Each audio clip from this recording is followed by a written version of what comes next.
Hey YouTube, I know it's been a while since I've made a video. Just want to keep you guys updated with the new toys that I got.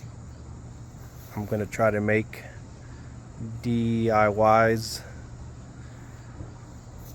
for every mod that I've bought and show you different types of cars that I have. I got a few that I want to show you guys. I have a G07 X7. I have a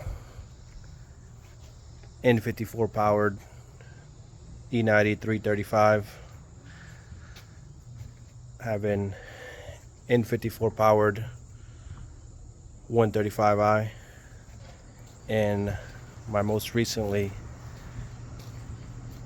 it's a G20 M340i. So I'm gonna try to make frequent videos. I have a couple of modifications that I want to do to this.